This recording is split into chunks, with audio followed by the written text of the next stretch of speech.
So S, Hanumantha ಅವರು ಅಕ್ಕ ಅಕ್ಕ ಅಕ್ಕ ಅಂತ ಹೇಳಿ ನಿಮ್ಗೆ ಹೇಳ್ತಾನೆ ಫಿನಾಲೆಗೆ ಹೋದ್ರು. ಎಲ್ಲರಿಗೂ ಅಕ್ಕ ಅಂತ ಹೇಳ್ತಾ ಇದ್ರು. ಅವ್ರ ಆಟದ ನೋಡ್ದಾಗ ಏನು ಅನ್ಸುತ್ತೆ? ಮುಗ್ಧ ಅನ್ಸತ್ತಾ, ಬುದ್ಧಿವಂತ ಅನ್ಸತ್ತಾ, ಏನು ಅನ್ಸತ್ತೆ ಅವ್ರ ಆಟ ನೋಡಿದ್ರೆ? ಅವ್ರ ಆಟ ನೋಡಿದ್ರೆ ತುಂಬ ಸಿಂಪಲ್, ತುಂಬ ನೀಟ್, ಆಟ ಚಂದ ಆಡ್ಬೋದು ಅನ್ನೋದಾದರೆ ಹನುಮಂತನ ಥರ ಆಡ್ಬೋದು. ಆ ಮನೆ ಒಳಗಡೆ ಆಟ ಆಡ್ದಿರ ಇರೋದಕ್ಕೆ ಸಾಧ್ಯನೇ ಇಲ್ಲ. ಆಟ ಆಡಲೇಬೇಕು, ಇಲ್ಲದಿದ್ದರೆ ಹೊರಗೆ ಬರಬೇಕು. ಮುಗ್ಧನೂ ಹೌದು, ಬುದ್ಧಿವಂತನೂ ಹೌದು, by not harming any one.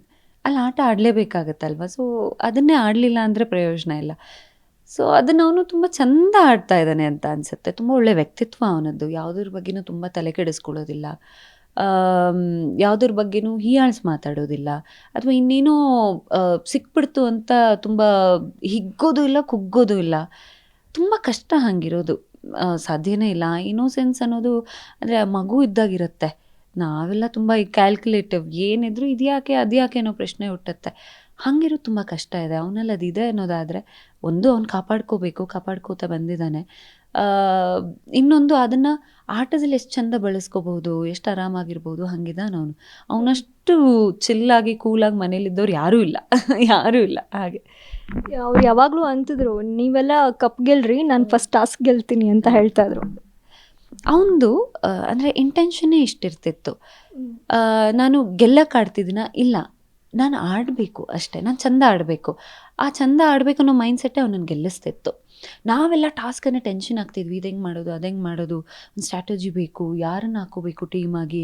ಅವನು ಅದೆಲ್ಲ ಇಲ್ಲ, ಯಾರು ಬಂದರೂ ನಾನು ಆಡ್ತೀನಿ, ಬೆಸ್ಟ್ ಮಾಡ್ತೀನಿ. ಅದನ್ನು ಬೆಸ್ಟ್ ಮಾಡ್ತೀನಿ ಅನ್ನೋ ಯೋಚನೆ ಅವನನ್ನು ಟುವರ್ಡ್ಸ್ ಬೆಸ್ಟ್ ಕರ್ಕೊಂಡು ಹೋಗಿದಂತೂ ನಿಜ. ಆ ಯೋಚನೆ ಎಗೇನ್ ಎಲ್ಲರಿಗೂ ಬರೋದು ಕಷ್ಟ. ನಾವೆಲ್ಲ ಕ್ಯಾಲ್ಕುಲೇಟಿವ್ ಆಗಿ ಯೋಚನೆ ಮಾಡ್ತೀವಿ. ತುಂಬ ಚೆನ್ನಾಗಿ ಆಡ್ತಿದ್ದ ಅಷ್ಟೆ. ತುಂಬ ಸಲ ಅವರ ಪಾರ್ಟ್ನರ್ ಬಗ್ಗೆ ಡಿಸ್ಕಷನ್ ಆಗಿದೆ. ನನ್ನ ಈ ಶೋ ಮುಗಿದ ಮೇಲೆ ನಮ್ಮ ಅತ್ತಿ ಹತ್ರ ಹೋಗ್ಬಿಟ್ಟು ಹುಡುಗಿನ ಕೇಳ್ತೀನಿ ಅಂತ ತುಂಬ ಸತಿ ಹೇಳಿದ್ದಾರೆ. ಯಾವತ್ತಾರು ಅವ್ರ ಬಗ್ಗೆ, ಅವ್ರ ಗುರ್ತನ್ನ ಅಥವಾ ಅವ್ರು ಯಾರು ಏನು ಅನ್ನೋದನ್ನು ಹೇಳ್ಕೊಂಡಿದ್ದಾರೆ ಆ ಮನೆಯಲ್ಲಿ? ಅಂದರೆ ಅಂಥದ್ದೇನೋ ಹೇಳಿದ್ದಾನೆ. ಅವನಿಗೆ ಹೊರಗಡೆ ಅದನ್ನೆಲ್ಲ ಬಹಿರಂಗವಾಗಿ ಹೇಳೋದು ಇಷ್ಟ ಇಲ್ಲ. ಸೊ ಹಾಗಾಗಿ ಅವ್ರು ನನ್ನ ಹತ್ರ ಹೇಳಿದರೆ ನಾ ಹೇಳೋದಿಲ್ಲ. ಹೇಳಿದ್ದಾರೆ ಅಂತ ಆಯಿತು. ಸ್ವಲ್ಪ ಏನೋ ಶೇರ್ ಮಾಡಿದ್ದಾನೆ, ಬಟ್ ಪಾಪ ಅವ್ನು ನನ್ನ ಹತ್ರ ಮಾತ್ರ ಹೇಳಬೇಕಂತ ಹೇಳಿದ್ದಾನೆ. ಬಹಳಷ್ಟು ಜನರ ಜೊತೆ ಶೇರ್ ಮಾಡಿಲ್ಲ, ಸೊ ನಾನು ಶೇರ್ ಮಾಡಲ್ಲ.